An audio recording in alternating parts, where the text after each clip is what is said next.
Hey everybody. Heyo. This is our second attempt at this, so this is also our second shot. We recorded it. It spent 10 minutes not recording, and then we figured, you know what? We're just gonna have to do everything over, including the shot. So if there's cuts in this, I honestly at this point it's like I just need to get a new fucking laptop because it's ridiculous. Yeah. Cheers. It's only half a shot, man. Fuck that.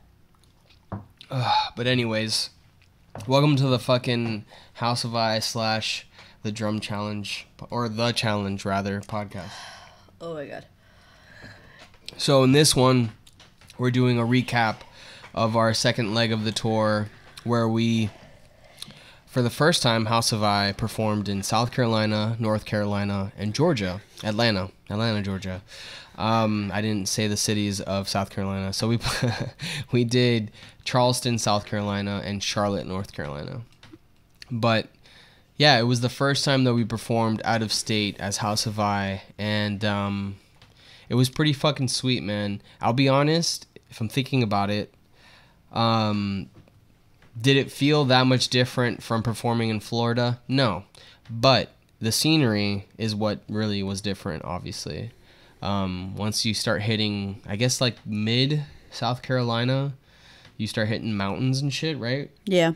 Yeah. Yeah. You didn't think it was different? I thought it was a little different. I mean, the people were different. Okay, so I guess it's more of like the feeling, besides the scenery and all that stuff, but more of like the feeling of the fact that we're driving to a city and then we're performing and then we're driving to another city and then performing. That aspect is like the same, basically. You know? Yeah. Because, you mean like the Florida leg, first one. Yeah, exactly. Yeah. And the bands that we heard, would we have heard them in Florida? Probably. Wait, what do you mean? Like the type of music that we heard. Oh, sure, exactly. Yeah. There are not necessarily exactly the same. I just mean in terms of the genre of music, do they exist in Florida? Absolutely. Yeah. Yeah. And I will give that's one thing I'll give Florida, at least in our scene, for example, in the Tampa, St. Pete, whatever scene, we don't really have a specific genre here. So that's always cool. And that's something I actually mention to bands all the time that we meet from out of Florida. I'm like, if the weird thing about Tampa, St. Pete is you can't really pinpoint what kind of music you're gonna hear in any given night. So that's a cool thing. I mean, that's different from a lot of places, honestly. Yeah, you pick the right show, and you're gonna hear something different. You can go out Friday and Saturday and hear, a completely different, even on the same genre of bands. Sometimes. Yeah, sometimes. Sometimes exactly. On the same bill, you can get like a punk band, and then you can get some like electronic shit, or some fucking psych band or something like that. Like it can vary. Yeah, usually I was gonna say that usually because I mean at least when we book bills, right, we try to stick to the something in the same realm. Yeah, ballpark at least. So this is good, by the way. Brother Joseph's Belgian style double ale. It's fucking fire, bro. That's what it is at Double Ale. Shout out to Southern Born. But anyways, going back to what we're talking about. So yeah, we finished the second leg. Our first stop was in South Carolina. And again, mind you, we just spoke about all this, except for we actually these topics about the bands and stuff like that we didn't talk about. But so this part we did talk about. So here we go. It might sound ridiculous to you, but whatever. Anyway, so basically our day started on Wednesday night technically because Kenny arrived in Tampa Wednesday at 12 a.m., right? 12? Super duper on time. Yes. Like super duper. Okay, so he gets here Wednesday night because he wanted to make sure, that there was ample time to basically leave on Thursday. Guess what happens on Thursday? So, Emmett, our bass player, and fuck you, Emmett, because you're probably going to watch this. You watched the other video. That motherfucker was 2 hours late. We were supposed to, we wanted to leave by 9 o'clock so that we had some time in South Carolina to hang out and go see shit or whatever. But Emmett decides, I'm going to fucking fall asleep at 5 in the morning watching Nerf videos. Nerf gun modification videos. I mean, Jesus 5 o'clock Christ, in the morning. Man. Yeah, 5 o'clock in the morning. That motherfucker didn't fall asleep till, and I called. We were texting him. Ellie called him, or I called him rather, and he didn't answer, and I just knew he wasn't.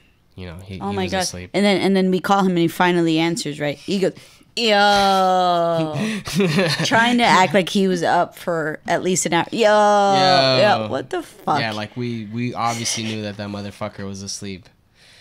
But yeah, so he gets here eventually, and we leave a little later than we wanted to. But regardless, later. God damn it, that's not. We drive over to South Carolina, and we stop in Tin Roof. And this is I will say this because I want to be just honest or whatever. I don't want it to sound ridiculous, but I said this in the first attempt. But South Carolina is a weird place so far that I've played in terms of locations for these venues. Both I played at the Purple Buffalo and Tin Roof, and both are. The Purple Buffalo was in kind of an industrial area, which is it's a weird place for a venue, but it was still a cool venue. I'd still recommend performing there if you're going to play there. Tin Roof was also in kind of a weird spot too. Now, saying that, if you can somehow figure out a great lineup where maybe you're not performing on a day where people are not going to come out to the show, maybe you're performing on a Friday or a Saturday like that, you can probably get a decent amount of people out there because both venues are very cool. We performed on a Thursday night, so unfortunately we didn't have the biggest crowd come out. That's understandable. I'm assuming that the two bands that we had on, which Pierce Alexander and In Vinegar, they're locals, but I'm sure it's hard for them to get people out on a Thursday night, considering they're not, they're probably relatively new or whatever. They're also very young, mind you. Yeah. Both great bands, mind you. So if you're ever going in that area, please, book them. Listen to their music. Their music is fucking fantastic. Yeah. In Vinegar being a jazz alternative band, I would say. Pierce Alexander, a more psych pop band. So check them out, man. They're fucking dope.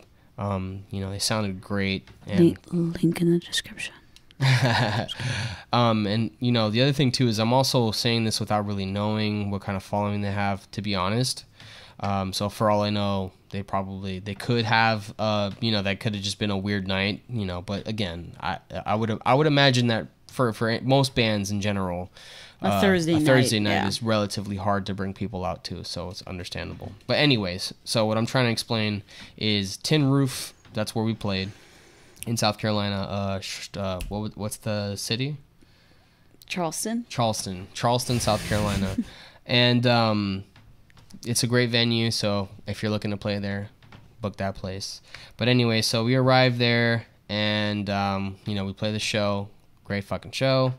And maybe not in terms of the people, but in terms of the music and all that. Yeah, all the bands were fucking great. They really were. We did some shenanigans where we played Nerf, so I guess we'll pull that up now, right? Well, the first video is the just the venue itself, but yeah, shout out to the sound guy as well, Todd. Oh yeah, Todd Brown. Todd Brown, nice guy, man. Is what I looked up, but yeah, he was fantastic. He was totally into it for every single band. He was just really, what are you playing? What kind of amp is that? Just everything. How can I make this sound better? It was fantastic. And, every single band that we played with had just great things to say about him. He was like, yeah, he's the best sound guy in town and everything. So it was overall, for what we went there to do, a great night. So we got there and I decided I was going to just walk through the venue. I wish I would have done this for every venue, but yeah, it just didn't work out. We got to the venue, like the last two venues, and we just got busy in conversation and stuff. But let's check this out. This is Tin Roof. Yep. So I'm gonna play it now. So here we're seeing we're looking at the sign here and the front of Tin Roof. Yeah, I tried to get Tin Roof. They should clip that bush right there, bro. Well, the thing is that they have a sign out in the front too, like where we parked. Oh, so they probably don't think about that one. Yeah. Yeah. Just clip that bush, bro. That's probably what a lot of dudes say to their chicks. Yeah. Just treat your venue like a chick's vagina. Just clip your vagina hair. So now we're looking at the stage. Yeah, it was dope, dude. It was like dope. I felt roomy and stuff. Tin roof. Is that weird head? There was a weird. That looks like that's the sound. That's funny. Definitely not the sound guy. But yeah, then you're looking at Willy. Was that Willy Wonka kind of mural? Yeah, but I don't know the name of the actor. Should probably be saying the name of the actor. Oh, he passed away. He did. Fuck. Yeah. Yeah. And then they had this cool outside place. I wish we could have had more time so I could have been out there schooling everyone on this game. What game is that? I forget. Cornhole. Oh, cornhole, yeah. And then I'm pretty good at that game. Hey, so that was that video. But yeah, the venue was fucking cool, man. You know, pretty much everybody was super nice, man. So I would definitely recommend booking there and just, I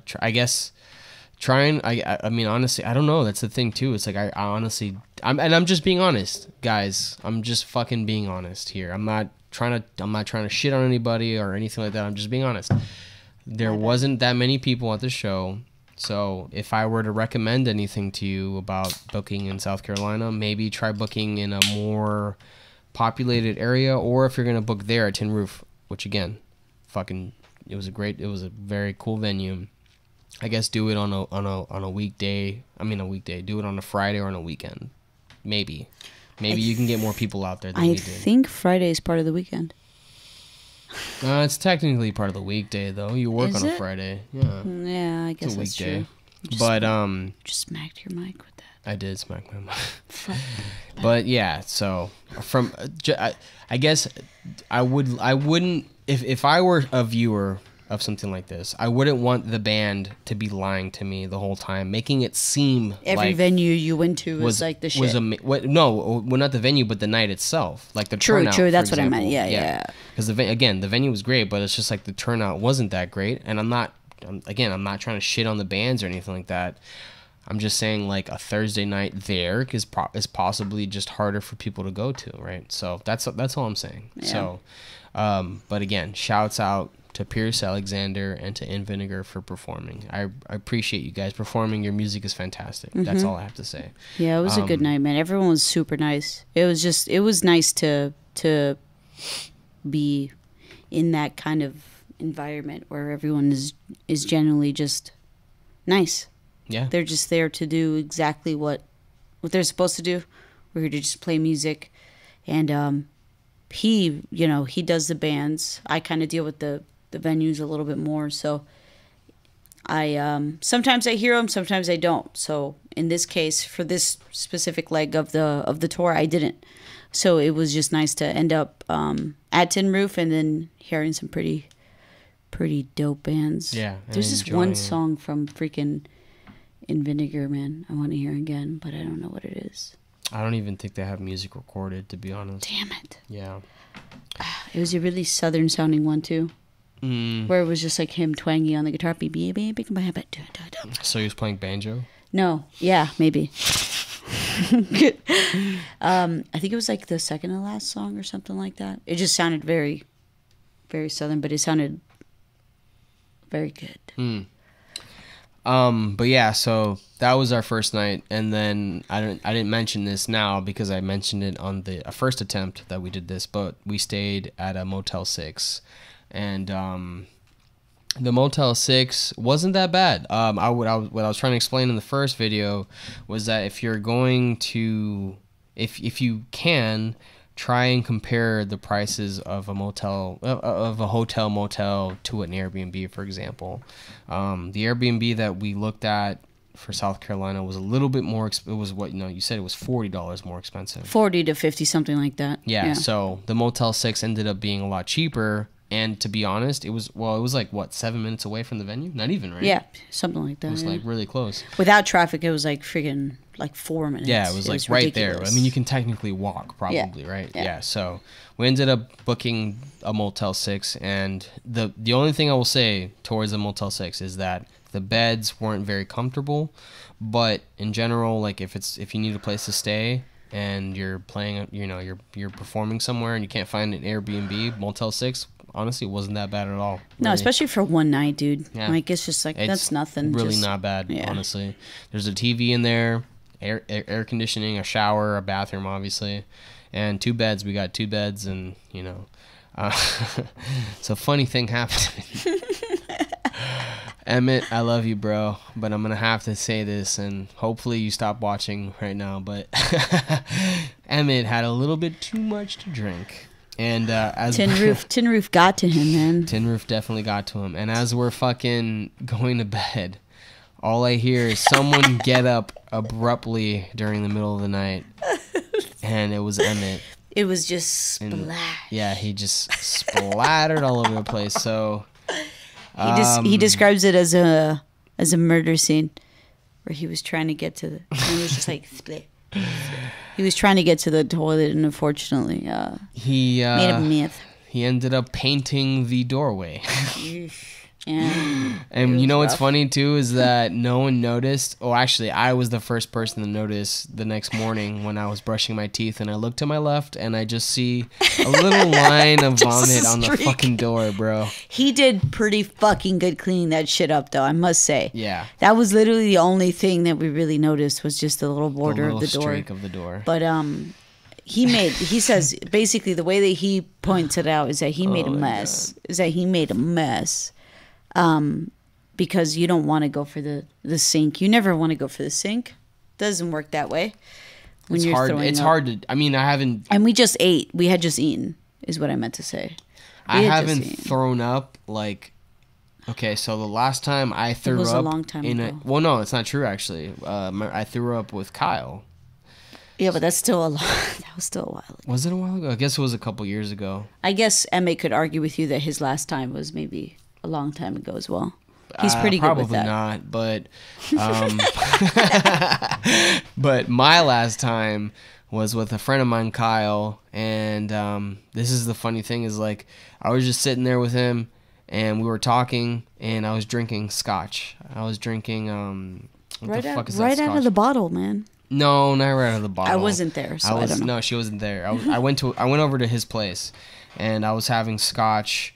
And I guess the conversation was, just flowing so well that I didn't notice how many drinks I had had. And we were going to a hookah bar to meet up with some friends of his.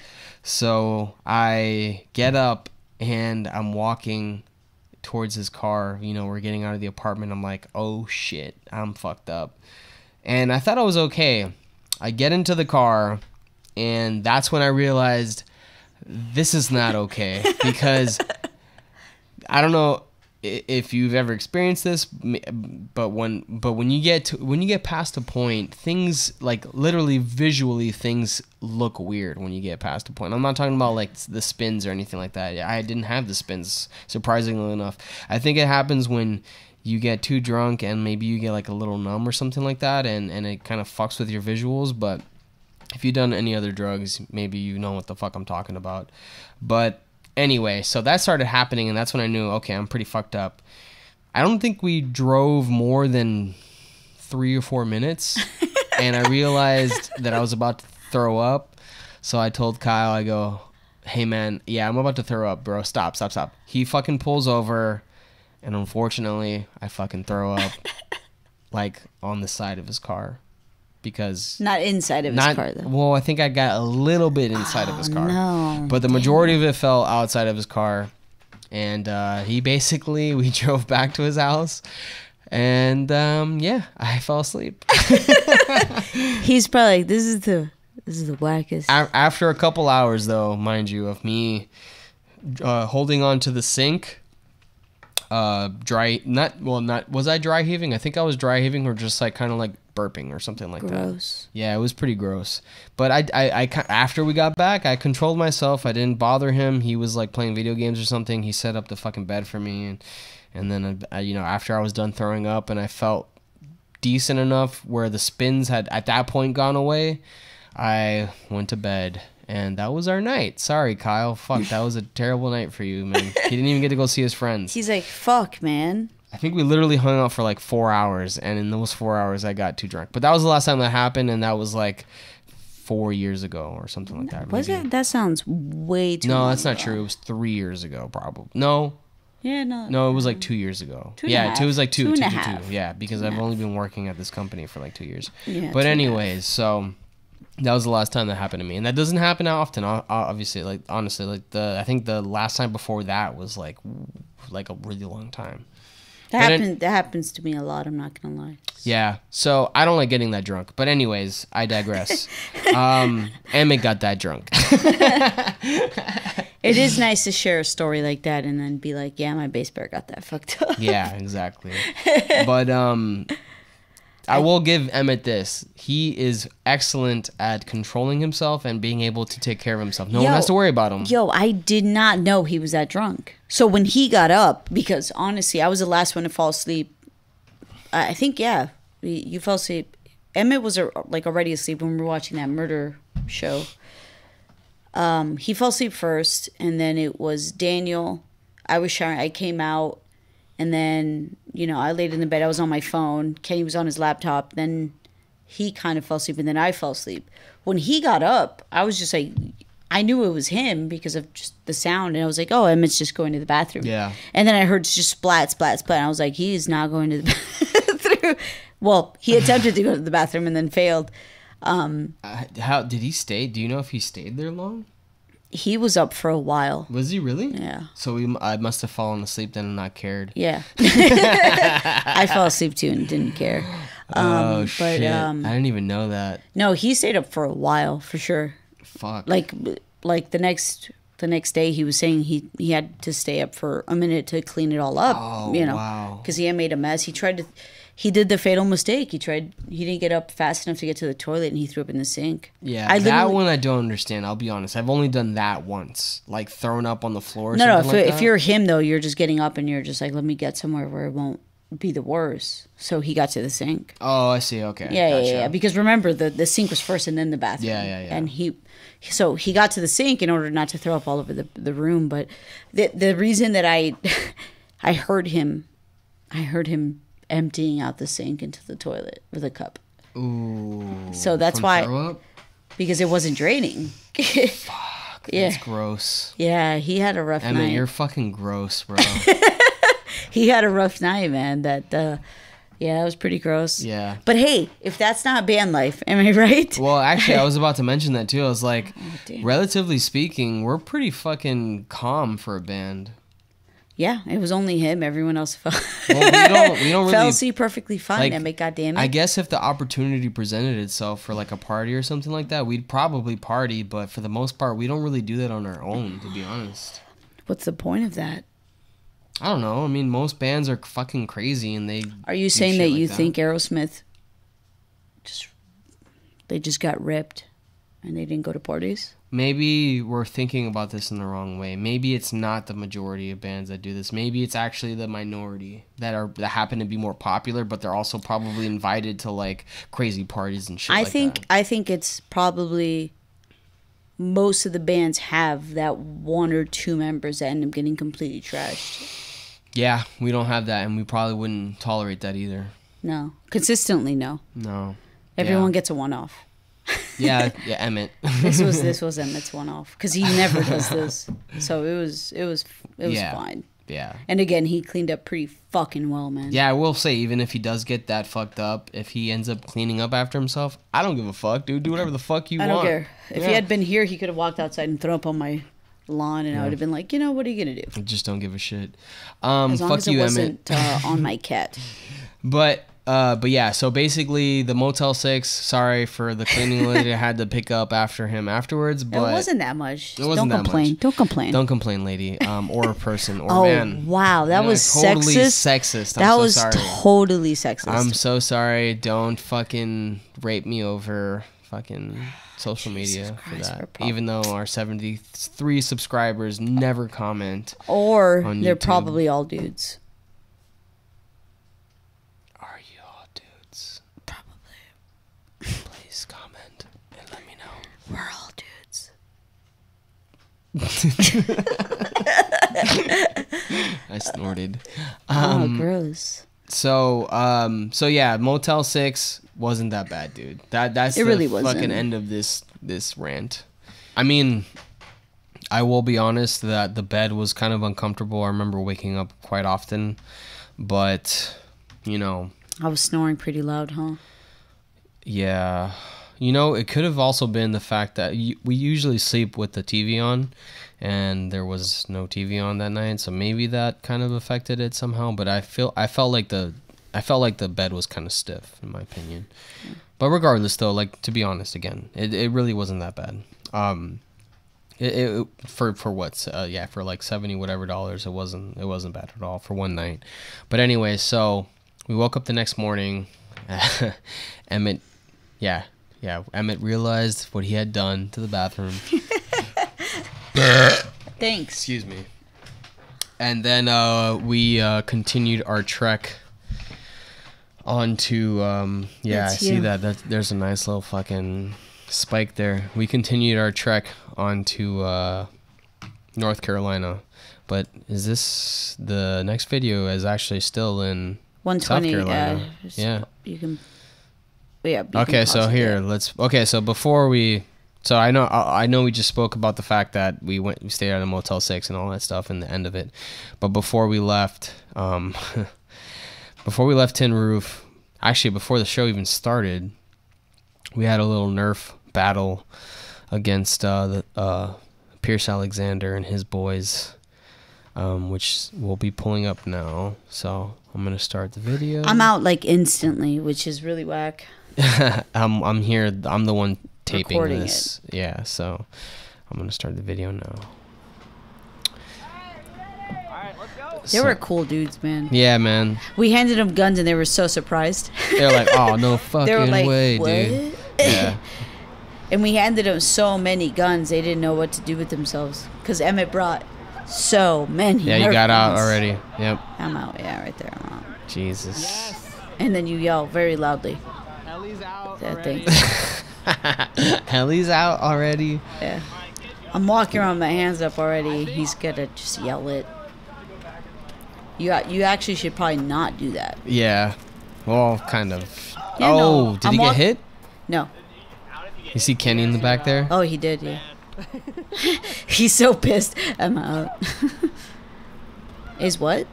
I saw Kenny. Oh, no, wait, no. Kenny wasn't a part No, of this. Kenny, yeah, Kenny. This was a free-for-all. Yeah. Okay. And the next one is 2 against 4.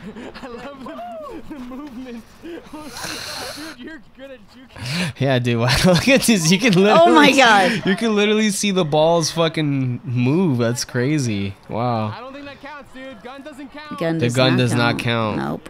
Yeah. Watch out, he's right there, bro. Watch out, watch out. Yeah, I'm trying to help. I'm trying to help Weston out. I know. You're such a Yeah, scumbag. fuck Emmett, dude.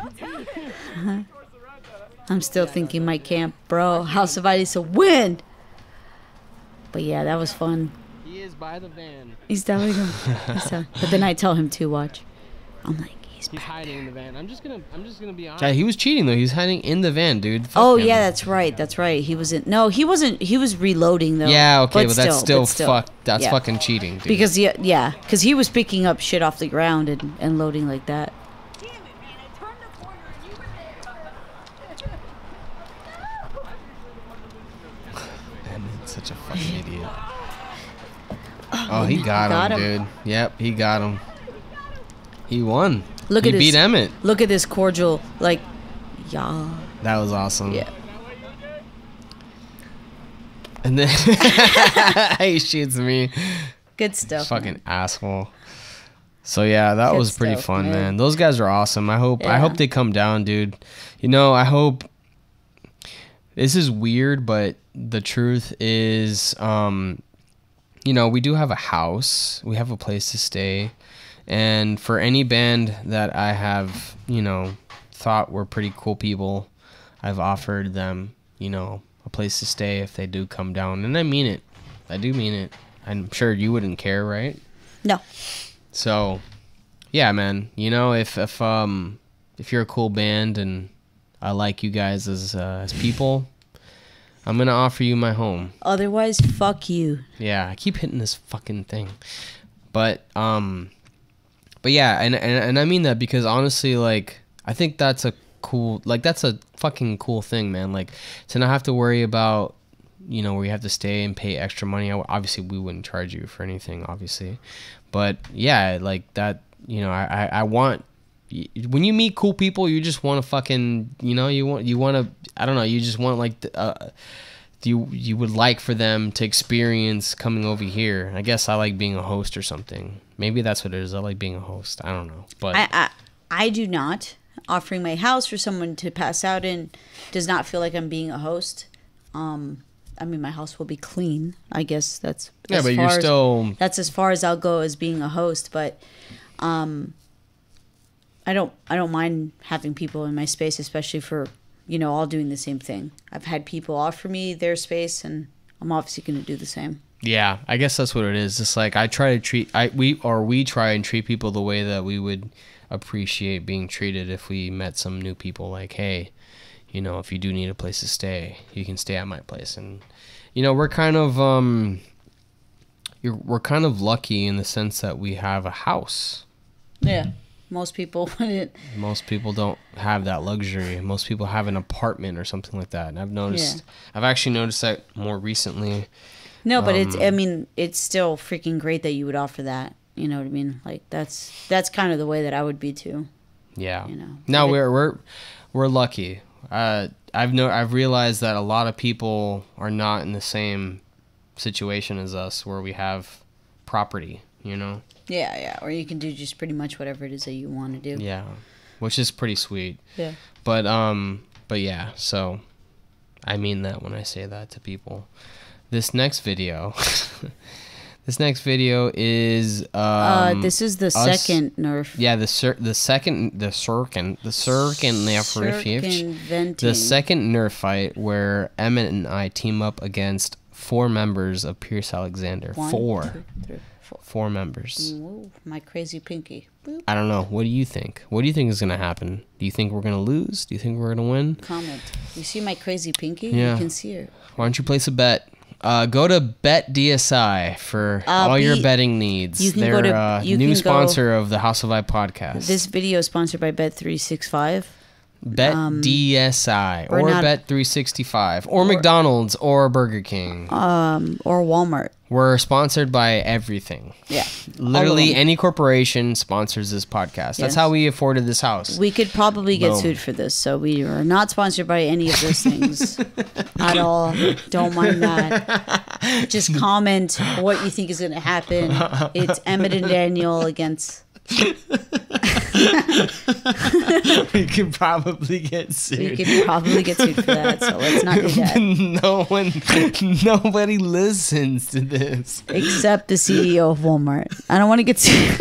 one of the 73 subscribers is the fucking CEO owner of Walmart or Burger King or McDonald's or Wendy's or Nesquik, or no, what is it? Yeah, Nesquik or Nestle or Nestic. Nestic. The porn version of Nesquik.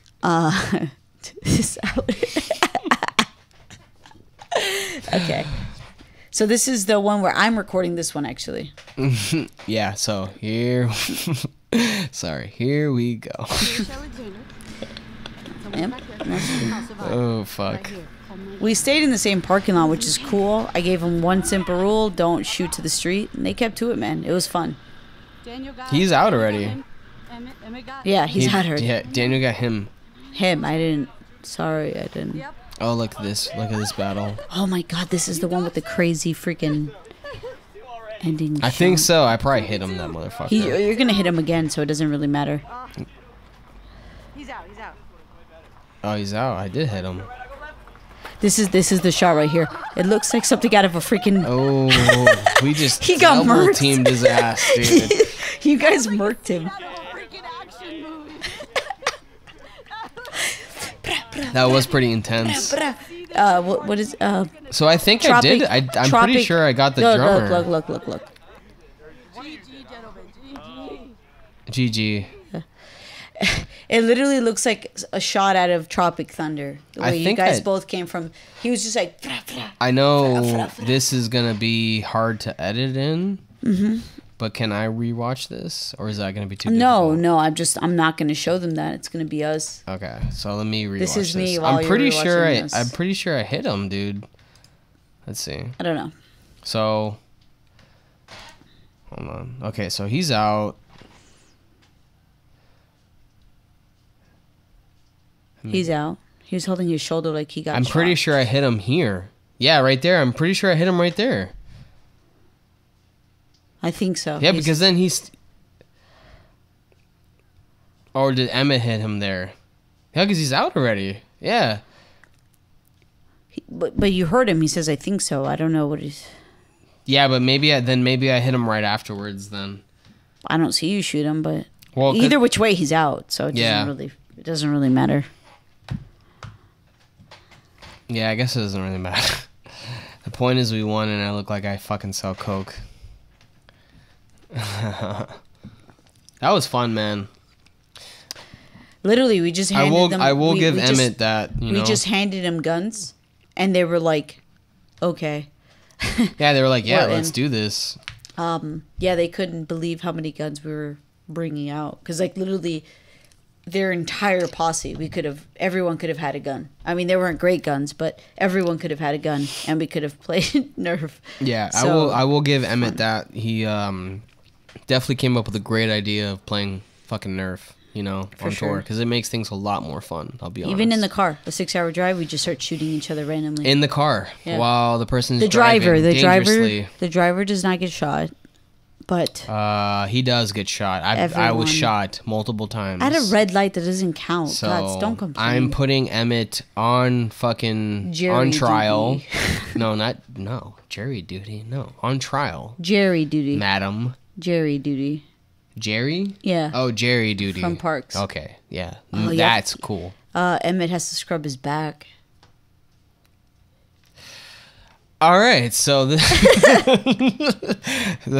Emmett has to scrub Jerry's back. That's this next video gross. is No one's gonna understand this. nope. Parks and Rec. So this next video is us in the van while we're on our way to North Carolina, Look it up. and I'm playing the ukulele. This video means absolutely It nothing. really doesn't mean anything, so we'll just kind of talk over this. But so I think this is a good representation of what 6 hours, is 4 like hours in a van. Yeah, I would This have is- to agree with this you. This is what I get to listen to. Yeah, just me. Well, you won't. I don't know how loud you'll make the audio there. If but, we stop talking, they can hear it. Okay, actually, I'll stop talking.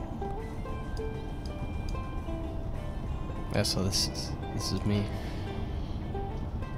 You know what though? He's not even playing to the song. That's I'm not playing to on the song. Nope. So the other good thing about this aspect, I bought a mini guitar for tour and stuff like that. I literally used the time that we sat in the van to write a song. Now, am I gonna use it with the band? I don't know. Probably not. But the point is that these things are possible, and I think that it's a good aspect, you know, to being on the road, using the time, and there's a lot of space in the van, so it's like, why not try and write a song while you're there? Now, will it bother everyone else? Maybe. That's not a maybe, dude. Okay, so I guess it bothered Ellie. But yeah, I was just fucking around. I mean, the thing is, man, when you're on the road for like 6 hours, you get bored, dude. And it's like, listening to music is cool, but, you know, at some point, you just get bored. And it's like, you can only have so much conversation with a group of people that you spend so much time with, you know? For example, the first leg of the tour, we had a pretty deep conversation about a subject. And A subject. yeah, about a subject, and then we didn't really have a deep conversation on this second leg of the tour. I feel like we're so what's the word? I think we're so comfortable with each other that we don't really care to do that. This is really what it is. I'm gonna say this, and I'm just gonna say this.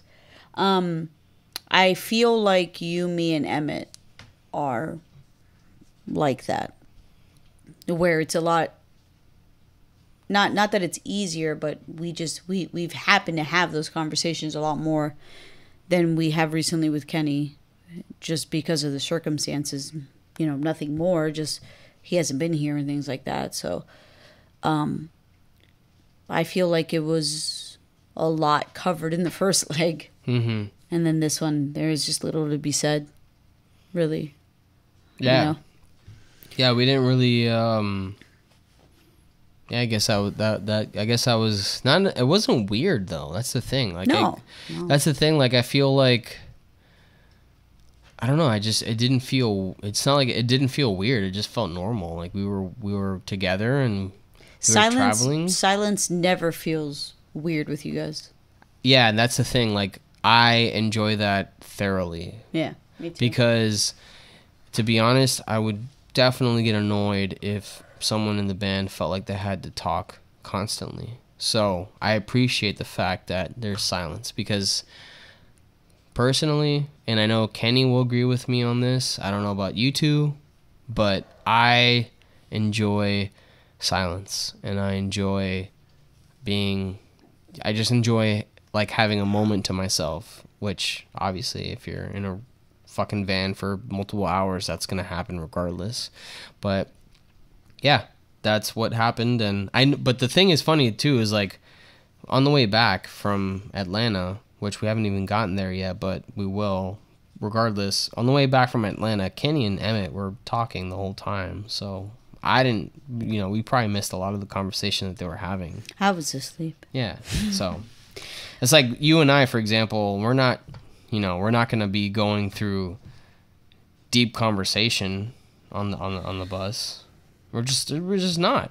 Like, we do it every day, basically. It's like, Yeah. there's no reason for us to do that. I feel like if we were, not so familiar with each other, that would probably happen. But since we live together and we're in a relationship, like, that's just not going to happen. And you're just always in my shit. You And I'm know what I always in your poop, literally. Literally, he's just going through She it. takes poops on the floor, and I just go right through it. Right through it. That's disgusting. No, that's definitely what it is. I mean, we live together. There is no, what's the word I'm looking for? Oops. Wow. Niagara Falls again, second time. That Am I happened last right? video. And I noticed that in the last one, like the first recap, it didn't really, you couldn't really tell what happened. This is what I was mentioning. This Niagara Falls shot fell down because she knocked it over in the first one. No, I didn't. You did. And I said Niagara Falls, and because it's kind of a pun. It's not a pun. What would that be called? What would that be considered? A pun. Is that a pun? Yeah. Okay, so yeah, Niagara Because Falls Niagara and the fact Falls that it actually wasn't fell. actually knocked over, right? So it'd be Yeah, a pun. but this shot was. But, yeah. Anyways. So that's what I was saying in that first video. If you happen to watch that, and we're watching this right now, so. They can't watch that because we're not going to post that video. No, it's in the first recap. Oh, I do remember when I knocked that over. Yeah. I don't remember that, but whatever. Anyways, okay. I completely forgot what I was talking about, and you completely Oh, ruined I'm it. sorry. Fuck. Yeah. We were talking about the fact that we don't have those type of conversations on On tour. Oh, yeah, because we live together, so, like, whatever. I deal with him constantly. Well, so for example, on the first This leg, is it right here. on the first leg of the tour, we talked a little bit about, things or whatever, but for the most part, I feel like, you know what else is, I think you and I might do this more, like, talk like this in a private setting, I feel like. So people are seeing, like, our private life? Right now, yeah, probably. Weird. How we would speak to each other. I don't think so, but for, like, certain aspects, yeah, I guess so. Well, okay, so during the tour, and I would say during the majority of the tour, I don't think we sat together in the front and also in the back, correct? Or am I wrong? You drove out of here. I was in the back seat. So I was sitting next to Kenny? No, you drove. You drove out of Tampa. Yeah, who And I was sitting in the next back to me? seat. Kenny was sitting next to me. Yeah, that's what I said. So Kenny was sitting next to me. Okay. We talked, right? You and Kenny? Yeah. I guess I wasn't. Yeah, we definitely did. I don't remember what the subject matter was, but we definitely spoke. Yeah. There's no way we didn't. Yeah, that'd be weird. Yeah, no. Okay, so then maybe I'm forgetting that because I thought disregard what I just said because we definitely Kenny and I definitely were talking about. I thought you music were and stuff asking like more that. of like me and you, for some reason. You and I. No, me and you. No, you and I. No, me and you. No, it's definitely you and I. No. Okay, teacher. I didn't say I was a teacher. Did you say that? Yeah, I said that right now. That's weird. Well, get your shit together, buddy. You shouldn't say that. Oh, I just did. That's weird. So and you're incorrect. So I'm fuck not you. incorrect. I am a teacher. Oh. Okay. So you are incorrect about that. Awkward. Anyways. You're fucking awkward. But yeah, I thought you were talking about the conversation that we had, and I was like, we barely spoke on the road, honestly. Like car ride wise, wherever it is that we were sitting, but I'm sure that's fucking normal. Yeah, especially after spending, the first leg of the tour together and talking about whatever. He's annoying as shit. So who me? Me? I'm annoying as shit. I didn't say that.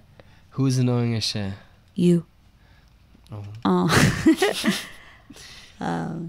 No, but just like you're saying, like after the first leg of the tour, it's like we got so much out there that it was just like, yeah, I don't know. Yeah, no, it's like we only had a week in between, really. So it's like, what more can? And the other thing too is that you realize that, for example, a lot of the conversation that we end up having tends to not even be in the van, for example. It'll be at the venue. And actually, now that I think about it, literally every venue that we played at, we ended up having moments where we were just talking to each other and not talking to anyone else. So never mind. Now, we had some deep conversations in the van, though. Yeah. Did we, though? Yeah, for sure. Okay. It's easier to talk when it's just us four, though, because it's like, I don't think any of us feel like we need to think about what we're saying almost. Yeah. That is a weird thing. We are very similar in that sense. And I think that was actually something that Kenny and I were talking about, is that as a band, I think it's actually really nice, but we're all kind of on the same page with a lot of things. For example, I feel like all of us would be down to go hiking, for example, like on a day or something like that, or to just hang out in a town and just go, see cool shit. You know what I'm saying? And we actually did mention this. We're all very lax about what we're gonna go do. You know what I'm saying? Like, we're not super strict with like where we're gonna go eat, for example. We're not picky with that. Yeah. Like, even if we had made a plan about what we were gonna go do, if it fell through and we didn't do that, no one would be upset about it or whatever. Yeah, we woke up late or whatever it is, and it was just like, oh, that's it. Yeah, whatever. Yeah, we're all very chill about that, which is kind of funny. Yeah. It's yeah, I guess we're all just very we're all just like on that same level of being chill about stuff. We're not very, I mean, really, it just comes down, we're not very picky. Yeah, which is kind of nice. I mean, honestly, because I could only imagine if one of us was, like, oh, I want to go to this specific place or whatever, blah blah blah. That would be super annoying. Like with food. Yeah, we're all just on the same page with just like, let's get nutrients into our bodies. We're all hungry right now. Let's eat. And it's just like, Google it. What's closest? A fucking Subway. Okay, that's where we're fucking going. Yeah. It's kind of like that. Yeah. And we're all on the same page with that. We just Yeah, we don't care. No. Yeah, we really No. don't. I think I actually kind of forced us to try and find like a diner or something for this one, right? I didn't feel forced. We didn't know where we were going. Yeah. But So, everything was good though. but the thing is, that it's like also, it's like if it had been semi difficult to find, we would have ended up at a fucking Subway, and no one would For have sure. cared. We would have been like, no, fuck that. Yeah. Yeah. We would have searched the internet. We would have been like, "There's nothing fucking around here," and then we would have been like, "Fuck it, let's just go." I want eggs, and on like eggs on bread. We would and have I- gone to a fine. fucking Walmart or a Publix to eat, for Yeah. example. For sure. Yeah, we don't care. Frozen meal, popped it into their fucking microwave and kept it going. Yeah. You know, so That is one thing I'll say, like, about us as a band is we do, interestingly enough, mesh, like, not only with music, but in that sense as well as, like, just our general fucking outlook on things as well. It's like we're very lax on a lot of things besides even the food that we eat, but like the places we stayed, no one was like, oh, we're fucking staying at a Motel 6. Like, no one gives a fuck, you know. Yeah, like no. I'm sure I mean, I don't know, but I'm assuming that there's probably some people out there that would be like, I'm not fucking staying at a Motel 6, you know. yeah, absolutely. Yeah. That would be the worst. It's like, okay, you're not staying here, so you're paying for your own shit. Is that what I'm hearing? Because I'm not. This is what the band can afford. So if you don't want Yeah. to stay here, I hope you pay for your own shit. Yeah. You know. So that's the cool thing, I guess, is what I'm trying to say. And we ended up performing the same set that we did in Miami. Actually, I lie. For Oh, yeah, we kinda changed that. North Carolina and for South Carolina, we ended up playing Life and Frijoles in place of Machines. So Yeah. we just felt like those the venues for those songs were just better, you know, for Life and Frijoles. But anyways, so we're still at, it's literally, we're almost at an hour. But- we're still, So we got to Union. We got to Georgia, right? no, we haven't even gotten to North Carolina yet. Yeah, we did. No, we didn't. Oh my god, we did. No. My god. Yeah, so Gross. So we drive from South Carolina to North Carolina. Oh, wait. This was a cool thing. We stopped at a diner, and I don't remember the name of the diner. Do you remember the name of the diner? In South Carolina? Yeah. It was good. It was right next to that cookout. Yes. Like it was right by the. It was just like Oh, on that the was same the first street. time we had cookout. That was pretty. But it wasn't bad for. I shouldn't have gotten chicken tenders. I don't know what I was thinking, but I was really drunk at the time. I almost want to look it up now. Fuck. Do it. No. But my phone is recording actually, so you use Look your it up phone. on the laptop. No? Oh, I usually don't do that because I'm sure it'll be recording. fine. You want me to do it right here? Yeah, I'll do do it it on right your here. phone. But we went to cookout, and then I was like, I shouldn't have ordered chicken tenders, Why? because that's such a lame thing to order. Oh, you saying like you should have got something like more like extravagant? You guys got like pork sandwiches and shit, right? I got chicken tenders. It was good, too. But What I got was what I'm saying. but Not what she got. I it don't know. wasn't terrible though. It was good. Yeah. Okay, Of well there course you it go. was- Who cares then? Of course it was Fuck good. It was good. Because it was still chicken tenders, so how can you fuck up chicken tenders? I guess you can fuck. I got pulled pork, and that shit was delicious. And I'm talking about literally like a fucking place. I think my dish was like $7 or something like that. And I got pulled pork. Dude, I got French fries. we fed and the I whole got entire band for coleslaw. $20. It was delicious. It was We ended up using the money from the night that we got the night at Tin Roof to pay for that. Yeah.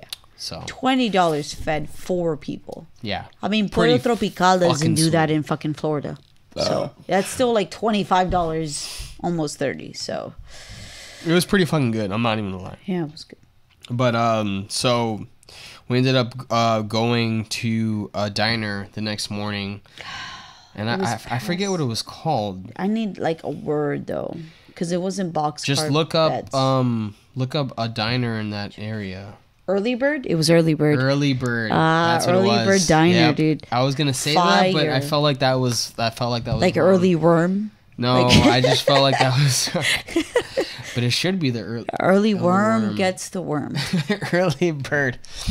So we went to the Scott. early bird. Shout out to that fucking diner. If you're in the area, have that because it was fucking delicious.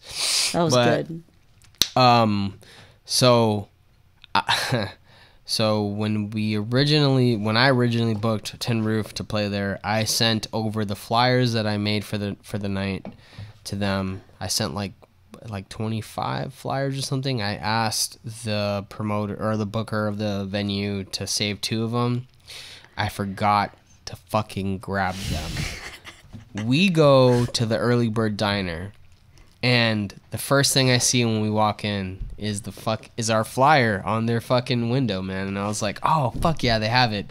So we ate there. It was delicious. It was really good. Our waitress was awesome as well. Everything was cool. When we finished, I asked her, I was like, do you mind if I grab that flyer? She said, no, don't worry about it. Obviously, because she didn't give a fuck.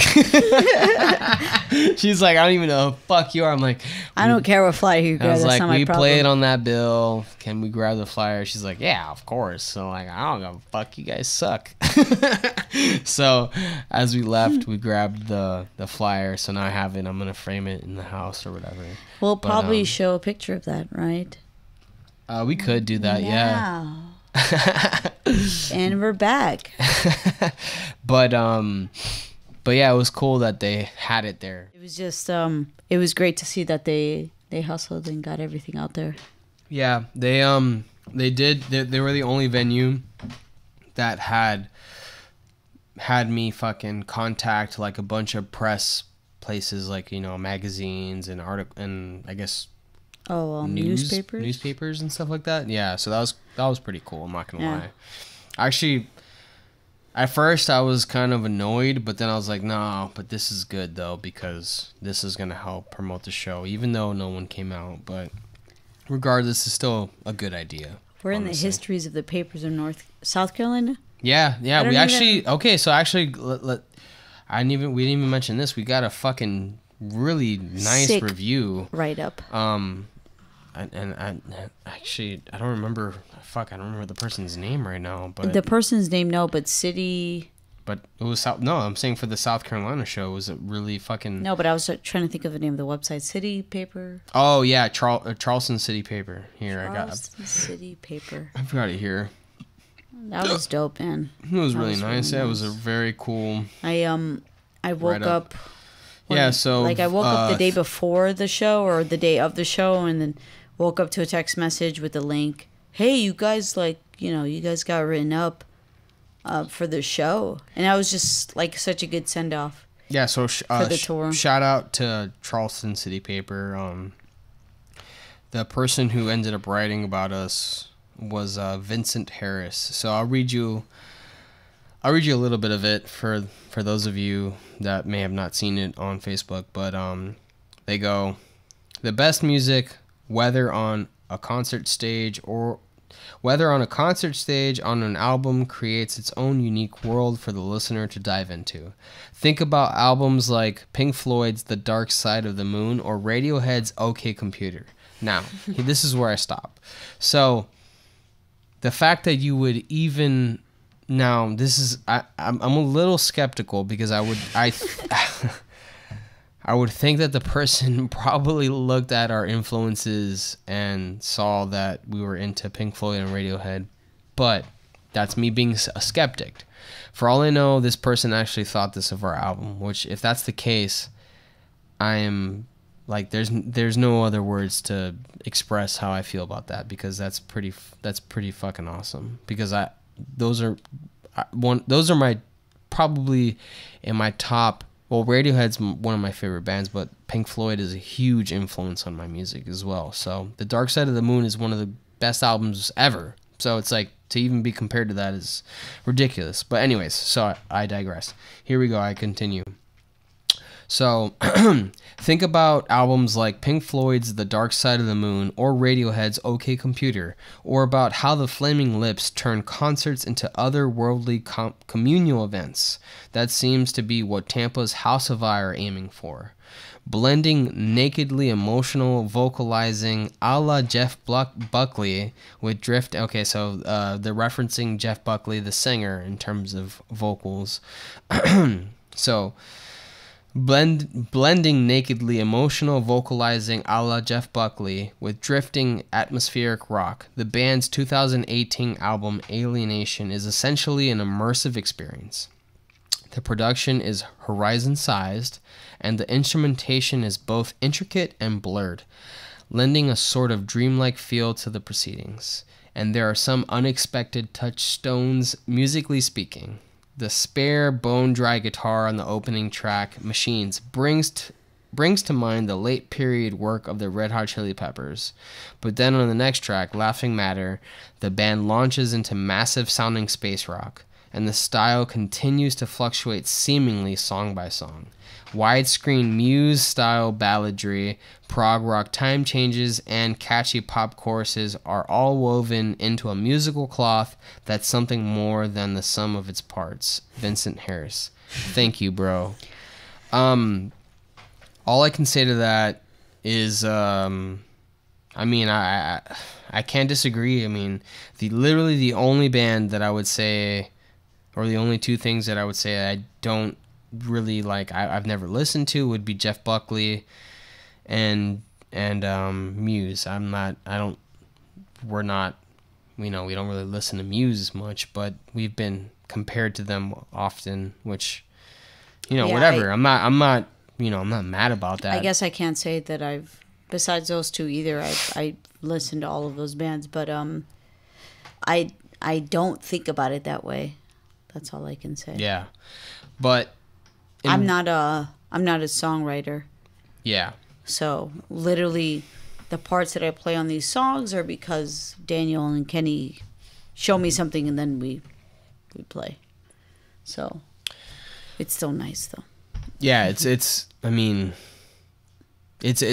they're all, regardless, they're all fucking great references, and that's probably the best review I've heard personally. I mean, they, like I said, they kind of got all the influences, and for all of us. I mean, the Chili Peppers are huge for you, for example, and me personally. Like the way that we record, or the way that I like to build songs and their structure or recording wise, are very much like the Chili Peppers. I mean, I learned that from the way that John Frusciante likes to build the verses, for example, in the ways that he changes them. That's definitely a thing that I learned from them. And then obviously Radiohead and Pink Floyd. I mean, those are huge influences. But yeah, that was really nice, man. And I really appreciate that. But yeah, it was a good send off to the tour. Yeah. We just woke up and we were like, "Yo, look at this." And we're like, "Oh shit." But even though a lot of people weren't at that show, I just still feel like it was good. It was good. No, man, like Pierce, I mean, both bands, to be honest, they were great. I ended up connecting a little more with Pierce just on a songwriter level, because he's a songwriter, and I think we both have huge inspirations from the Beatles. I mean, that's one of my favorite bands, and I think he actually mentioned that that's one of his favorite bands as well. And we talked about that, and it yeah, I mean, we connected very, very hard on that. And I mean, his music, I think you can hear that, so check that shit out. And then again, obviously In Vinegar was also super dope. But yeah, just from a songwriter's status, I was just like blown away by his melodies and his chord structures and stuff like that. And that's it. There's only a couple people that I know personally that I think are masterminds behind what they do. I would say Jordan Esker, and I've told him this to his face. Jordan Esker, in my opinion, is a fucking genius when it comes to writing songs. I would say the same for Kenny if he wasn't in my band. I would tell Kenny the same thing. But I also find that Pierce Alexander is a very good songwriter. He writes really good songs, so please check that out. But yeah, anyways, that was our South Carolina fucking tour. That was our South Carolina gig, rather. And the next day, we ended up in North Carolina, in Charlotte, and played at Skylark Social Club with Aha Coma, Never Nots, and Couch Surfer. Mm-hmm. Now, I played with Jordan Esker on bass, mind you, at Petra's, which was only like maybe a block or two away from this venue, from Skylark. When I played with them, a member of the business people told me, if you ever come back here, you guys should play at Skylark Social Club. It's a new, well, they changed their name, but it's like a more popping venue, basically. And I said, oh shit, okay, then I'm gonna hit them up. So I did. We booked that place. That place is fucking dope. It's very cool. Sound guy was awesome. I don't remember his name right now, but he was super cool. And in my opinion, I felt like that, well, technically speaking, actually, the night went really well. Aha Coma, they brought out family, friends, all that stuff. It was great. They came by and watched them play, and they fucking killed it. I mean, I've seen them twice now, and I mean, I hope Hannah and Rob understand this, but I honestly mean this when I say this, but their music is fantastic. Their style is fantastic. I hope they never change it. Their fucking vocals are amazing. And you know, I don't know. There's not much. I hope they come here soon, to be honest. It would be great to have them here, and they're just such nice people. Nice people. Nice to meet them. I ended up talking to both of them the first time around when I played with Jordan for a while, actually, in the green room at Petra's, and they're such cool people, man. I was so happy to have them back and listen to them play again, and they were just fucking fantastic. So thank you guys so much. I really hope you guys come down to Tampa, because you guys would, I mean, your music is fantastic. They would do really well here, yeah. Honestly. You know what's funny too is like and it's cool. It's cool. Like I find this, like, it's kind of endearing. You know, I spoke to Rob after their set at Skylark, and I was like, so what did you think about the advice I gave you on keeping the electronic beat in your songs? And he was like, yeah, man, you know, I'm not gonna lie, after you mentioned that, yeah, I think we're gonna stick with that sound, with that electronic beat sound on top of this folk stuff. And I was like, fuck yeah, man, that made me feel kind of cool, because it's like, I told him, I was, you know, you could get a drummer, you could get a traditional drummer to play your songs, but then you would sound like every other folk band. And I honestly feel like that electronic beat makes them sound really unique. I mean, yeah, I get that. What do you think? Yeah, that makes sense, because otherwise it would be like a very standard sounding drum, just do ga do ga do ga do ga. But the other thing too is that the actual beats that they're using for the songs are very like vintage 80s sounding, you know? Like, I don't know what I don't know, did you catch that? Cuz I'd say they sounded pretty standard. Okay. To me, they sounded pretty standard. But just the sounds that they were using made them sound different than like another band just like that would have had a regular sounding drum. Because like, for example, like a Pearl playing those beats would have sounded exactly the same no matter what. Yeah. And that's the thing, like, you know, when the main idea in terms of music is that you wouldn't want to do something that's been done already. You would want to do something that's different.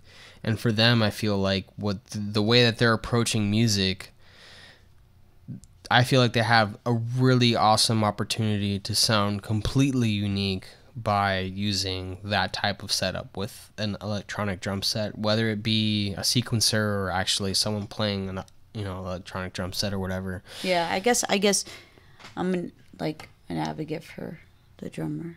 I told him that too. I was like, I'd like a drummer on that. yeah, I mean, I'm not well, obviously they're gonna do whatever they want, but I was like, hey, if you guys do end up getting a drummer, you know, maybe make it a point that he's playing on an electronic drum set. You know what I'm saying? Right, that would be cool. Because the sound is different. Yeah. And I feel like that would be extremely unique. I mean, honestly, how many drummers have you seen play an electronic drum set? One band that I can think of right now. Tim. I've had a few. You okay? Like pieces. I've only had and one. stuff. Like pieces of an electronic drum set and stuff. But regardless, it's just like it's literally you have to be focused on the sound that you're trying to make. Yeah. And you know what you're trying to do, because they could literally have songs where it's like, yeah, play an electronic, but that like at the same time it's like, yeah, play an acoustic drum set.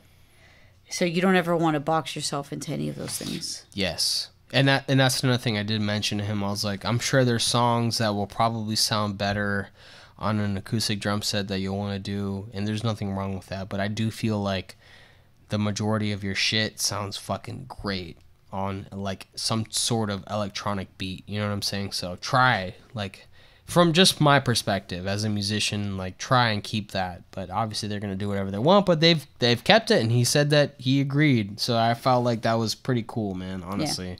And again, shout out to you guys, Ahakoma. You guys are fucking awesome. I love you guys. I really do hope you guys come down. So they started out the show. Next was Never Nots. So this person, Micah, she used to live in a different part of North Carolina. She ended up moving, to, I guess, a little closer to Charlotte, and she didn't have a full band. But I will say that without having a full band, she fucking killed it, to be honest. Her vocals were fucking really cool, and her guitar playing was really fucking dope as well. And she was a very nice person, so it was really cool meeting you, man. You as well. If you ever want to come down to Florida, please come down. And then obviously I'm gonna say the same for Couch Surfer, because you guys are fucking awesome too. But I'm not there yet. So, yeah, Never Nots. Please check them out. Space rock, fucking punk, space, fucking rock music. Really cool stuff. Yeah, I mean, I don't know what the status is on the band or whatever, but regardless, she's fucking great. She had this cool setup, which I've actually never seen live before, but she had a laptop and I think she had like 2 interfaces going on, and she just basically had like a background music to what she was playing, but she was playing tracks, she was playing through her amp, and she was obviously singing live, all that stuff, and it sounded really good. So thank you for performing. You also sounded amazing, and you're also welcome to stay. I'll be here. Almost like if she's listening to this, they'll never listen to this. No one's going to listen to this. Yeah, that's right. 73 subscribers. We'll probably get like 4 views on this. So. Well, actually, surprisingly enough, that first recap video got like 25 views, and that's not bad, dude. No, it's not. No. So, yeah, thanks, man. Please share this shit. But yeah, she was great. And then we performed. I thought our set went really well as well. We just played. We literally, the only thing that we changed from the last set was we didn't play machines for the Skylark show. We played Life and Tiffany Holds Bacanos, just because we felt like the vibe was probably a little better for some punk going on. And then that was it. So after us, Couch Surfer went on, and those guys, super fucking awesome guys, great fucking punk band, man. And Mark was explaining that Mark was the lead singer / guitar player, mentioning that his pedal board got stolen not too long ago. So if you're listening to this and you can afford to donate some money, please donate some money to them, man, because that's a bummer, dude. I don't know how they would do that, but yeah. I'm sure, hit up Couch Surfer, look them up on Facebook. It's super easy to find. They're based out of North Carolina. They're a punk band. Super nice guys, man. I mean, they even offered to give us their half of the money, man. Yep. And, you know, they didn't have to do that. Hakoma, for example, they did that because they ended up leaving early. Although Hannah didn't leave, she ended up watching us. But regardless, they were so nice to do that for us, and the same for Couch Surfer. They were offering, and I was like, hey man, keep that fucking money, dude. You lost your fucking pedal board, bro. You know? We were just like, nope. Yeah, I'm not gonna take I mean, look, if I'm being honest, Allie and I do well. Emmett does well for himself. We're not broke. The only person that might be broke is Kenny. Why would you say that? Well, I mean, it's true though. I mean, he won't be broke. He won't be broke for long. Yeah, it's also not the point though. Yeah, it's not the point. But what I'm trying to say is, like, we're not broke, and we don't necessarily need the money. Obviously, it's nice to have the money. It was just nice to have the offer, because usually you don't bump into those kind of things where another band is just like, you know, pay here, the touring take band. this. Yeah, But it means a lot to me. And it just tells me their type of character. Like, they actually care about musicians, man. You know, and I mean, we would do the same, you know? Oh yeah, if we had touring bands in Tampa, like, yeah, we would take care of you, bro. We're probably like, what, 30 minutes away from not even, what, 10 minutes away from downtown Tampa? Depending on where we're going, if we go deep enough. We can probably get there in 5 minutes right now. It's just like ridiculous to think that we would even think about taking that money. No. If we had a touring band on our bill, we'd be like, yeah, take it, go eat or something, Yeah. you know? Go get gas. Yeah. You know, so it was really cool, man. And, you know, they're just fucking awesome guys, dude. And I'd say the same thing to you guys. If you guys ever want to play down here, you have a place to stay. And Mark even said the same thing to me. He was like, if you guys ever come back to North Carolina, man, you guys can stay at my apartment. And I was just like, oh, man, thank you. It was fucking nice. Was it the singer of Couch Surfer? Yeah. And I was just like, you know, it's like the way that we started out playing, you know, most bands, like we've said this before, like in Miami, the bands were just very to themselves. They didn't really talk much. And you realize very fast that most bands are actually really fucking cool with each other, and you know, it's a great experience, man. It's like there's nothing better than meeting another band, and they're just fucking really nice people, and you guys can just bond on that fact, you know, that we're all trying to make this our fucking livelihood, you know. Yeah, I just remembered Heather walked up to me. She was like, you know, this seems really cool. Like, you guys just go around and just... Heather. Who's Heather? Hakoma? Oh, Hannah. God damn it. That's okay. Hannah. But she was just saying that, like, it was really cool. You guys just go around and listen to bands, and you guys are just really good friends. And it was just like, I don't think she realized it. You know, for example, you and I date and things like that. And it's just like, it is all great, you know. And like, and I told her, I was like, yeah, we make it a point that when we go to places, we're like, you know, we're not leaving before the show ends. We're not leaving without, you know, at least talking to a band and things like that. And it's just like, if we're out there, we're out there. Like, we're there. Like, this is what we're doing. You know, this is, if you know, you don't want to waste your time. It's just like going out and playing and then leaving doesn't really do anything. It really doesn't, you know. Yeah. Especially when it's out of town or state. That's the other thing too, is like, you know, that was something that we used to do, and now, like, I personally, like, I find myself now really enjoying having those conversations, like trying to learn more about, for example, like when we first got to South Carolina, like I talked to Pierce for, you know, like almost 30 minutes outside, just talking to him about South Carolina. I was just asking him, you know, like, you know, what's going on here? You know, what are the places here in South Carolina to go to and all that stuff. And it's interesting to talk to people that play fucking good. And that's the thing that you have to realize too, is that at least when we book, and I say this to most bands that we, you know, I say this to everyone almost that we end up playing with. When I book you for a fucking reason. It's because I fucking listen to your music and I actually enjoy it. So if you're playing on a fucking bill with me, or with us rather, it's because I enjoy your music, okay? So, you know, it's fucking really cool to talk to a band that you enjoy their music and basically learn about whatever, you know, their fucking start, blah blah blah.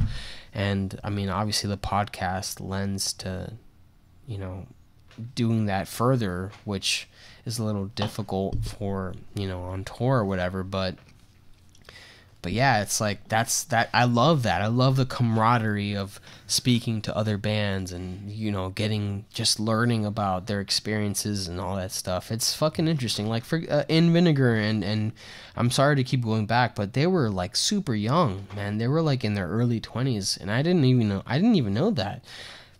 And it was interesting. I was like, wow, for both of these bands, In Vinegar and Pierce Alexander, all of them were super young, and they were both so good for their age, in my opinion.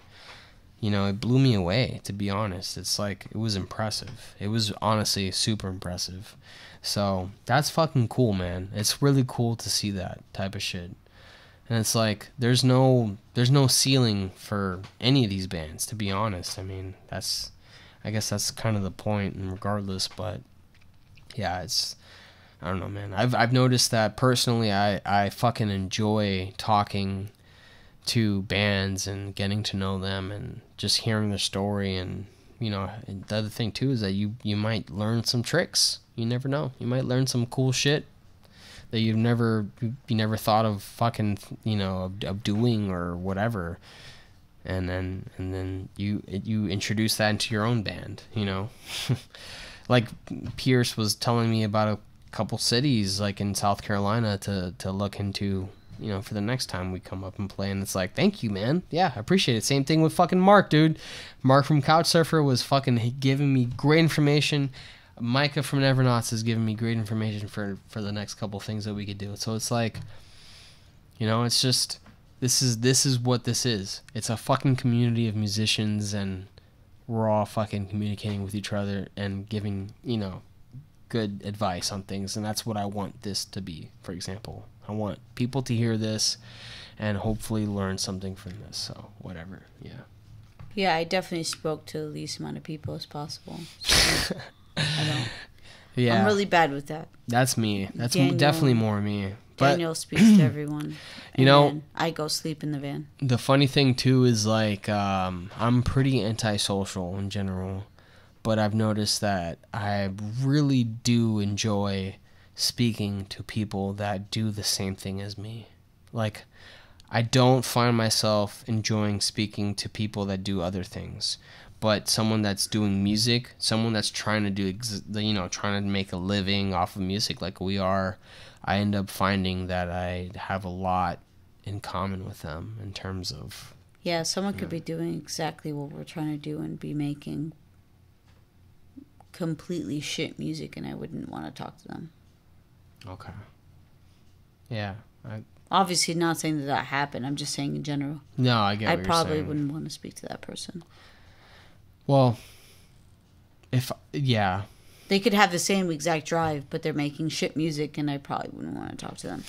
That might sound judgmental, but most of the time when people are making that type of music, they're probably not thinking of it in the same format that I'm thinking about it. I get what you're saying. You know what though? Like for me personally, I feel like I wouldn't be opposed to talking to that person, at least like just to see. Just to see, yeah. Even if I didn't like their music, I would still talk to them. Yeah, that makes me a judgmental fucking ass bitch. So. I don't think so. I think you're just, you know, we're just different in that aspect. But I think I'm just more into, you know, getting to know people than you guys are, is all. Actually, I think Emmett and I are pretty, like, into that. I think Emmett is really good at that as well. Yeah. You People know? suck, so. Yeah. So, anyways, that was our North Carolina trip. Damn, we still have to go through. Yeah, it's... Atlanta. No, we're good. We're at fucking 1 hour and 20 minutes, 24 minutes, 25 minutes right now. So you guys are getting a fucking exclusive because we didn't even do this for the fucking first one. So No, and we don't have footage though, so this might be kind of boring. But who knows? I don't think it will be. Deal this with is it. This is a inside to what we have to fucking deal with as a band. So after our North Carolina trip, we ended up going to Georgia, and That took about 4 hours. 4 hours. Yeah. Oh no, wait. So hold on. So we did the challenge. Like we chose the next song for your drum challenge there. Yeah, you'll see that at the end of this video. There you go. Boom. Yeah, we did a little Nerf gun challenge there. Yeah. Are we not gonna say like the details of it, or? I was gonna mention it at the end. Okay, that's cool.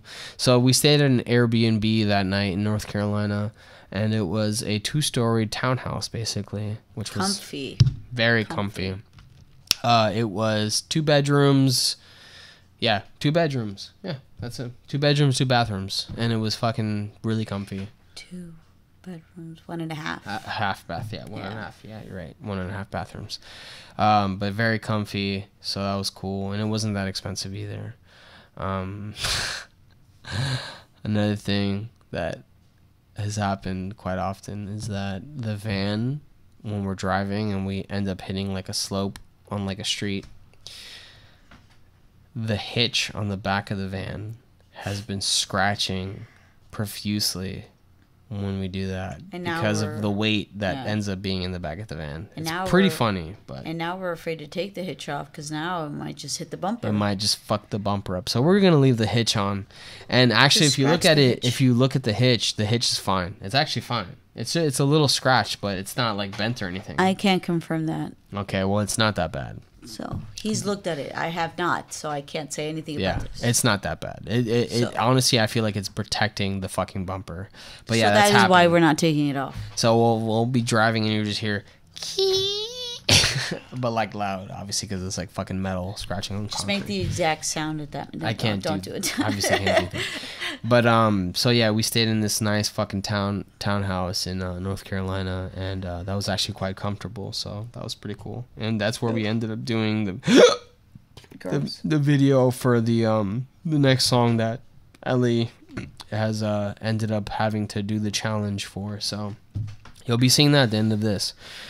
So after North Carolina, we went to Atlanta, and let me say this now: South Carolina, North Carolina, great places.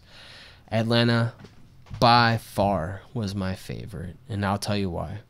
I think we ended up performing in an area that wasn't even, like, technically speaking, like the popping place in Atlanta. It was like a subset. Am I right or am I wrong? I guess. I wouldn't know. I'm not from Atlanta. Okay, so we performed in East Atlanta Village. Yeah. Okay. We played at Union, which is a venue there, so check that out, Union. We performed for the Punk Black, not festival, event. So thank you, Punk Black, for having us. The only reason why we got on there is because the 3/4 of us are minorities, technically speaking. Actually, technically speaking, we're all minorities. Emmett is an immigrant, technically. I don't think that's what they're... Yeah, he was born in Australia. Yeah, but I don't think that's how they're looking at that. No, I guess maybe not. Okay, so at least Ellie... Because Irish guys would be immigrants too. But that's not how you would look at that. I don't know. I guess I should ask Mateo. But anyways, so Ellie, myself, and Kenny are all Hispanic. Kenny and I are both Puerto Rican. I'm Cuban as well. Ellie is Ecuadorian and Colombian. Emmett is Australian American. So technically speaking, technically speaking, Ellie, Kenny, and I are all American, but we have our culture is more based in Hispanic culture, I would say. Even Kenny, even though he doesn't speak Spanish much or whatever, but I would say that our culture is very Hispanic, and we were, before we booked any of these shows, we hit up Mateo from Samurai Shotgun. Shout out to you guys. You guys are fucking awesome. And we asked him, if do you think that we could perform on the 23rd? And he ended up having a date open for Punk Black on that Saturday on the 23rd of February. So we performed. And Punk Black is, like I said earlier, it's basically a showcase for minorities. So that would include African Americans and, Hispanics, that type of thing. So that's why we were able to play on it. And I honestly appreciate the fact that they, at least in my opinion, it doesn't seem like they exclude white people, because Samurai Shotgun, I'm pretty sure, has a white person performing for their band. So anyway, I'm super glad that they allowed us to have Emmett perform, even though he's Australian. He's not American technically. Well, he's both, but he has dual citizenship, but he's a minority in terms of, I think the way that it was worded, it was just the majority of the band. Yeah. The majority of the band is Hispanic. Had to be minority. Yeah. In general. So, this is what I'll say. Atlanta was my favorite, and let me explain why. Atlanta had the most culture. Now, you might say, what do you mean by that? Well, we're from Miami, and if you've ever been to Miami, which I'm assuming that our 73 subscribers are probably not from there, but if you ever go, you go to Wynwood, go to Coral Gables, check that shit out. Or actually just go to Miami in general. You'll fucking, everyone, it's so different. It's literally, everyone there speaks Spanish. It's like, no one speaks English there. It's literally living in a different fucking country.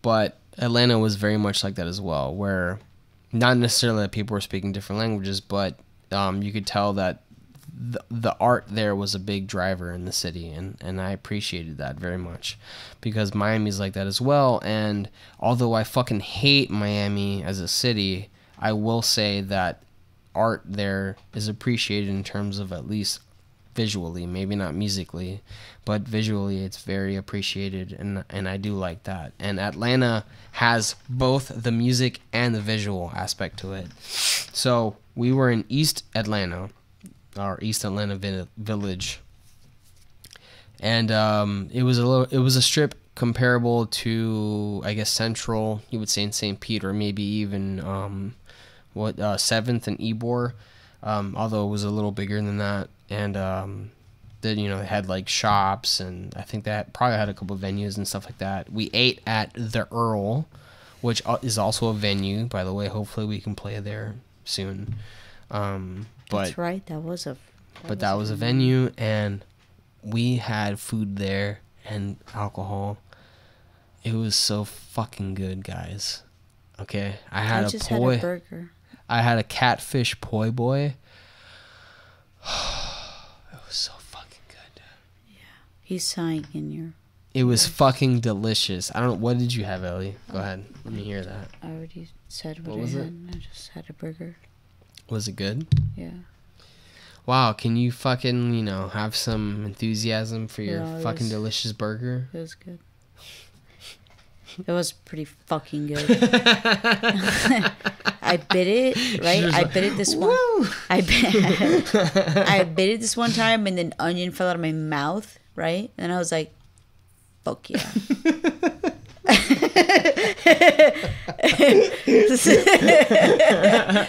I was like, fuck. Just this huge piece of onion just fell out of my mouth. I was like, yeah. There's this. This is a real burger. It's a good burger. If an onion falls out of your mouth, that means it's a fucking real burger. Yeah. Literally these slabs of onion, but it's like it was just like a ring of onion, and it was just like they just went right there, right? What was your side? Fries. Regular fries? It was fucking fries. I got sweet potato fries, and they were fucking delicious. Well, I'm not a little Oh, fuck you, guy. I got fries. I got regular fucking fries. But certainly the highlight of that burger was me biting into it and having a bunch of onion fall out of my mouth. I was like, oh my God. Such a good burger. Emmett got, what did he, he got the mahi-mahi. Mahi-mahi. Dude. It You was guys should have delicious, cut that dude. sandwich in half and split it, honestly. I don't know Yeah, what you know guys what, were dude? thinking. You're fucking right. I don't know what you guys But were you know thinking. what? Also, You like the I fuck ate out the whole of here. thing, and it was fucking delicious. And I was full, but by the time we played, I wasn't that full. So Yeah, it wasn't because it was like deal. 4 hours before we played. Yeah. Yeah. Yeah, it wasn't bad, but it was fucking delicious. So if you're in Atlanta, man, or if you are in East Atlanta Village, please check out the Earl. That shit was delicious. It was fucking good, man. Yeah. And they allow smoking inside, so if you smoke, There you go. Check But that shit out. we thought that was weird because in Florida, that is not allowed smoking. in places where you eat now. Yeah, it was good. Or they only serve like appetizers or sides, something really small. Because I know Churchill's you can smoke. you can inside smoke Churchill's. and then you can order like Food. yeah. Really? Yeah. Damn. You can order Churchill's. something, Shout out to Churchill's, that fucking old place. but again, it's like sides or something. It's not like a full blown meal. meal. Yeah. Gotcha. But yeah, so we performed at Punk Black, and so I'll go through the band or the acts. So Nerdiest Prime performed first, and he was like a Steve Vai kind of performance where he was just playing guitar on a music track, and it was really good. He's a really good fucking guitar player, honestly. He was ripping it, man. It was pretty impressive. So shout out to him. Check him out. Then we performed next. Then after us, I believe Killer Croc played after us, and they're a metal band. They were, I mean, if I'm being honest, unfortunately we had to leave after our set because Emmett had to work at 11 in the morning, so we didn't get to stay. And I honestly, I mean, you can ask Ellie if you end up talking to her, but you won't. But I felt really bad about having to leave early, honestly. Don't. It felt, I really wanted to stay. I mean, that's another thing. We personally, I love watching the whole set. I just do. I love, it's fun to me. So it was really a bummer not to be able to do that. But the other thing too is like, we had to go. You know, there's nothing we do. This is the only way that we could make this happen. When you know, obviously Emmett had to take off Thursday, I'm sure Friday and Saturday. And you know, the only way that we can make it happen is if he worked on Sunday. So, you know, we can't really complain about that. We have to, you know, we have to take what we can. So. Yeah, no, we can. I guess he could. I didn't have to work on Sunday, so Neither did I, because I have weekends off. But I slept, and then after that, I slept, and then I woke up, and then I ate, and then slept. and then after that, I slept some more. Yep. And then we woke up and played a soccer game, Yeah. and then we won that soccer game, and then we came back, and then we fell back asleep. Yeah. What my point is that not everyone has the same luxury as you and I. So. No, we got asked a lot. Oh, why did he do that? And it's like, I don't think he really chose to. Yeah, do he that. works weekends, unfortunately. That's Yeah. just his job. So He told us he got told off. He was like, you can't have 2 weekends off in the same month. Yeah. Again, ever Yeah. in your life. he had to do that. He had to do that for the last tour. We ended up spending Exactly. Sunday together in Miami, as you guys saw in the first video. But regardless, I'm gonna send out shout outs to Killer K Rock, or Killer Croc rather, Samurai Shotgun, and Howling Star. You know, I'm sorry that we didn't get to watch you guys perform, but you know what? I'm sure you guys killed it. And I mean, I've seen video of you guys performing, and you guys sounded great. So I honestly wish that we could have stayed. I would have fucking loved that. But I'm sorry, and I hope that, you know, the next time we come to Atlanta, we can, you know, fucking, maybe we'll play Atlanta first, and that way we can fucking make sure to be there for everyone's performance. But again, thank you guys so much. Thank you, Punk Black, for having us. I mean, it was the best. It was the best fucking night. I'm not even gonna lie. It was. we had a full crowd, and they were fucking awesome. They watched us. I mean, I don't think I've ever explained this, but there's such a when the crowd is into what you're doing, your performance is so different. And I don't know about you, I don't know about Kenny, I don't know about Emmett, but for me personally, when the crowd is into it and they're jamming out to your music, I mean, it feeds you so hard, man. It really does. It's such a different experience. Like, my performance personally was like completely based off the way the crowd was reacting to every song. And they were reacting. They were fucking jamming to our shit, man. It was fucking awesome, dude. Like, you know, it's funny because like when we finished, we were saying that if every show was like that, everyone would be playing music, and that's the truth, honestly. So all I can say is thank you to Union for having us. Thank you to Punk Black for having us. Thank you to Mateo for booking us, man. Happy birthday. We said it to you then, but happy birthday again. Shout out to Samurai Shotgun, dude. Like, it was great, dude. It was such a great show. Honestly, it was definitely the fucking, the best moment of the tour. And I don't know. I have nothing else to say to that.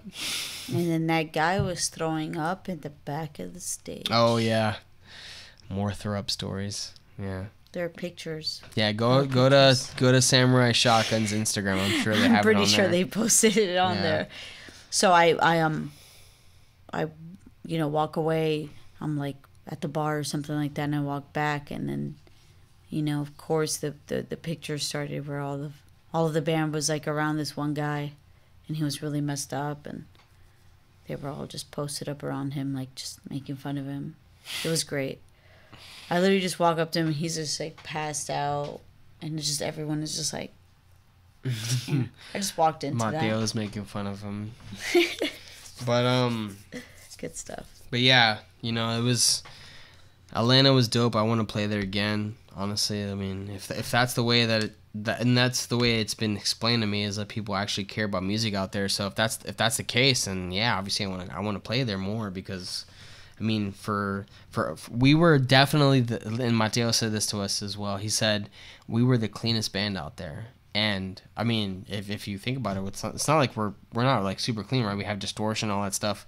But technically speaking, yeah, we were definitely like, the clearest band, right? We're not metal, we're not any of that stuff. So it's like, it's interesting, but people still dug it, and it's like, that's a good thing, that's cool. Maybe, who knows? Maybe we are. Maybe we'll follow the footsteps of Deer Hunter, for example, because Deer Hunter is also kind of indie and stuff like that. Maybe we'll fucking go in that scene. And I don't know what that means. Yeah, I don't know either. We're not moving there, but I'm just saying, like, maybe as a band, like, we play there more often, and people are like, fuck, this band is dope. Are you saying that Deer Hunter plays Atlanta often? They're from Atlanta. I didn't understand the reference. Yeah, that's what. I'm sorry, I forgot that you may have not been there, but yeah, Deer Hunter's from Atlanta. I wasn't there. Yeah, they're from there, so that's cool to me. REM is from there too. Yeah, I don't like either of those bands. So. Well, I do. I don't necessarily care too much for REM, but I do like Deer Hunter a lot. So, but yeah, that was our experience. We ended up having to drive back right after our performance. We slept to Tampa. Emmett drove all 6 hours, so manned up. I will say that for Emmett, you fucking killed it, bro. And I'm sure Kenny was offering to drive, and you just decided to do it on your own. So you're crazy, man. You're fucking crazy. We survived. You're crazy, man. But yeah, that is the recap for the tour. And do you want to explain the next song then? The next. Oh, selecting. Okay. Yeah. I'm going to use a restroom. You got this? Gross. Yeah. Okay. Bye, guys. Thank you.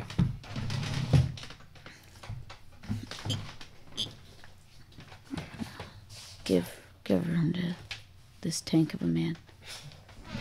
So, at the end of the video, what you're going to see is how the next Red Hot Chili Peppers song was selected. So I know that I said I was going to stay away from singles, hits, and stuff like that. But with the Red Hot Chili Peppers, you know that's tough because they have 20,000 singles and hits and stuff like that. So I tried to maneuver around that. I chose Charlie, Can't Stop, and Blood Sugar Sex. I was rooting for Blood Sugar Sex. Kenny chose that he was going to be representing Can't Stop on purpose because of the beginning of the song. He wanted to see me do it. He even practiced the shooting beforehand. He's a motherfucker. But yeah, you're going to see the rest of the videos and how the song got chosen. It ended up being a tiebreaker. So yeah, look out for that because it was pretty intense. I'm not going to lie. But yeah, the song that ended up being chosen you will see at the end of this. So that means I will be posting that video on Sunday, Monday, something like that. I'm going to try to record it on Sunday, post it on Monday. Hope you enjoy the end of this. Comment, like, do the whole subscribing thing, the bell, so that you know when we post videos. Whatever the hell that all means. But thank you. And keep a lookout for our videos. Me.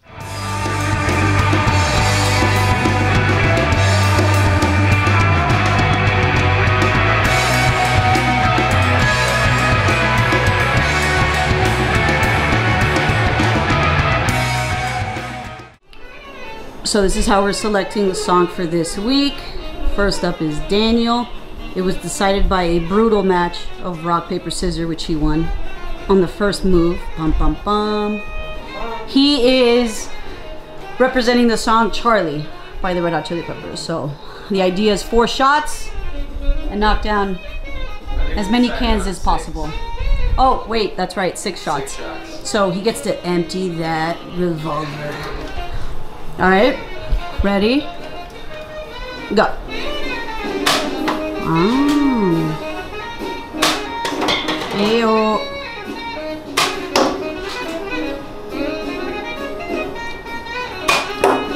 The idea is they have to fall over to fall completely off the table, so. One hand. Charlie's looking rough, man. Charlie's looking rough. Next up is Emmett, and he's going to be representing Blood Sugar Sex. We'll be back. Next up, Emmett, Blood Sugar Sex. Let's see how he does. Wow. Wow. You only knocked one over, by the way. Oh, lame.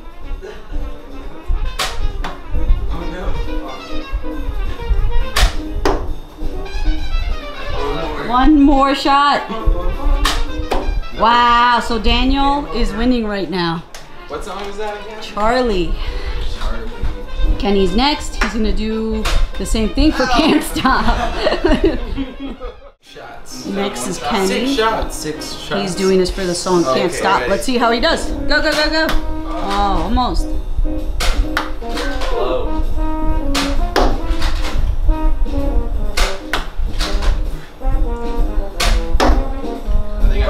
I can still tie it. Yeah. He tied it! He tied it! What is that, like a So death?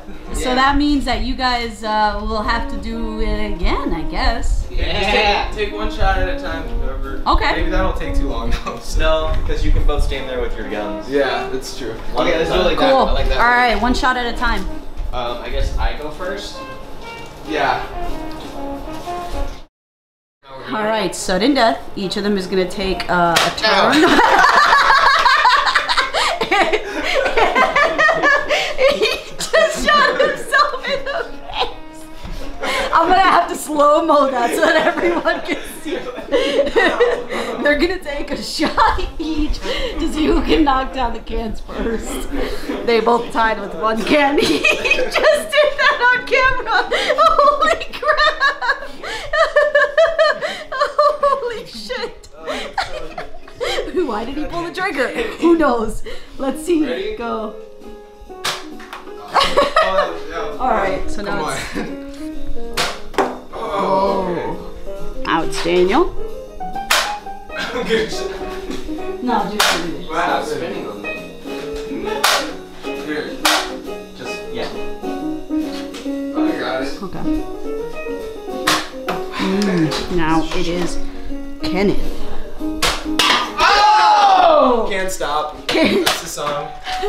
I'm stuck doing this goddamn song. God damn it! That's what he wanted. I don't know. Damn it. The highlight of this whole thing is how Daniel shot himself in the face. I'm gonna rewatch that real quick. Does that count?